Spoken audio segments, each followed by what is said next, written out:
I had a very good conversation with my brother today. It's like the first conversation that we could have without an emotional outburst ruining it and ending the conversation completely. Mostly on my end. Um, that's a new skill I've developed to learn how to communicate and to debate and to ask questions instead of feeling like everyone's attacking me. And um, it just made me realize how much I desire to teach. Just like I really do. Like, I am a spiritual person, and people who know me know that.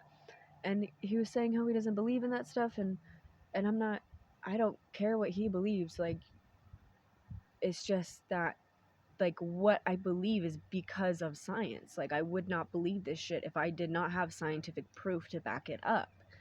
Like, the chakras, astrology, heart coherence, heart and brain coherence, the 7 stages of or not the 7 stages, I think there's more than that. The stages of psychological development, which are the developing of the chakras, like stage 1 for an infant, 0 to 18 months. That is when that parent is comforting them, feeding them, and giving them safety. And if the caregiver is inconsistent or neglectful to the child and their needs, they will not have a safe attachment, like relationship attachment, like attachment style is what I'm saying. Because there's secure, fearful, avoidant, anxious, which I think anxious is fearful and avoidant, which I'm pretty sure that's what I have. But just like from 0 to 7, you do not you have those are all precognitive like days. Like, everything that you learn from 1 to 7 is everything outside of you learn and you implement, and that's your subconscious. Like, that literally creates your subconscious, and that's how you start acting as your own being. And if the parents, and it's not their fault that they didn't know this information, and I'm not saying they didn't do a good fucking job, but just like, those 7 years are vital to literally the creation of who you are. Like, if those subconscious patterns and beliefs and everything that went on in your childhood is not what you believe, you're gonna have to dissect that and go through that and heal that for the rest of your life, like, basically, to be able to free up enough space to create the actual person that you desire to be. Like, so it kind of sets you back in a way. And now we have the technology and the knowledge and the science and the know-how, and I have to create a school or a course or something because of it. Like, I have to. I absolutely have to. Like, Joe Dispenza completely changed my life. Like, everything that he showed me was based on scientific information. Manifestation, the chakras, heart brain coherence, how you create your reality, how your subconscious, you are literally creating your reality all day, every day. Like, you are the one doing that. And if you're not consciously creating, then you can fall into victimhood. Or, like, it's just, the more conscious you can become about your subconscious and about who you are and about the actions and the ways that you act because of things in your childhood, the way that you can relate those, you can heal that part of you, and then you can release that and start to implement new habits. Like, obviously it's going to take time and work and fucking blood, sweat, and motherfucking tears, but that shit is so worth it, because who you desire to be is the future that you desire. Like, the biggest fucking dream that you could ever fucking dream, whatever you desire, it's real. The only thing is that you have to be the person to be able to hold that fucking space, like, to be able to hold that kind of abundance, to be able to know that you are worth that, to be able to hold, like, you literally, you can have anything that you want, you can create anything that you want. And I don't mean that in a materialistic way. I like, at all, like, but if you feel limited, you're going to be limited. If you believe limited things, you are going to be limited. You are going to be limiting yourself. You are the one limiting yourself. You're the one damning yourself. No one is damning you but you. And it's your lack of information that should be well known by now, that is you creating your own suffering and your own damning and all these things. Like, No one can create that but you. And you can create your own heaven and everything as well. It's just, who do you want to be?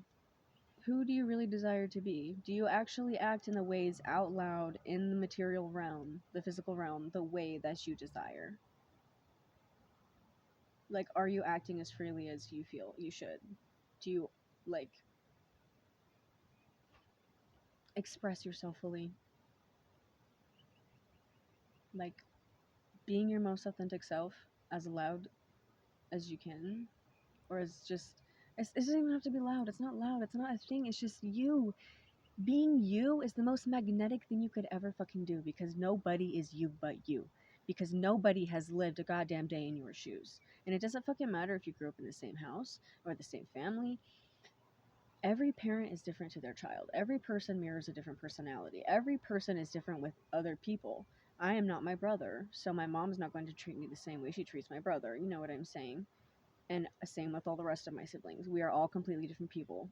Like, each of us are living a unique experience that we need to own and we need to put into the light, and we need to fucking follow what makes us the happiest and what our soul is telling us to do, what our heart is yearning to do. Free yourself. Like, you are trapped only in your mind. Everything is your mind. Everything is your mind. If you feel trapped, it's your mind. If you feel unlimited, it's your mind.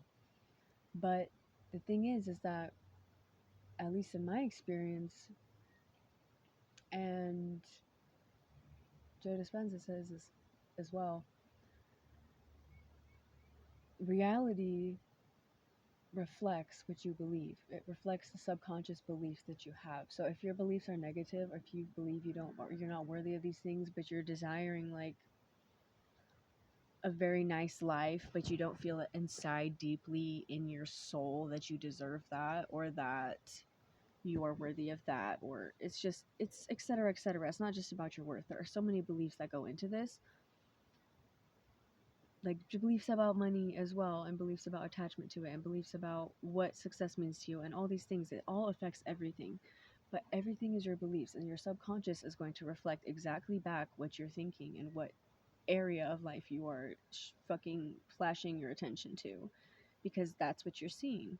So if you can see all the bad things, then the good things are there too, because this world is duality: female male, feminine masculine, moon sun, ocean air. Like, everything has an opposite, everything has an equal. And if things are that bad, then things are also that good, because you cannot experience one without the other. And it's like the same thing with trees. They grow in two directions at the same time, at least for my knowledge. That's what I Their roots are growing and their branches are growing at the same time. And I've heard also, and seen, funnily enough, that trees, like, their root system is almost exactly similar to the branches and everything. And if you actually, there was somebody who did it, because a professor in college said he didn't know if it was able to happen. He said he didn't know if you unburied a tree, like unburied a tree. Did I just say that? If you dug up the roots of a tree and you plant it upside down, basically, that it would grow, and literally the roots just turned into the fucking branches. Like, literally, it is so fucking wise. It is so fucking, guys,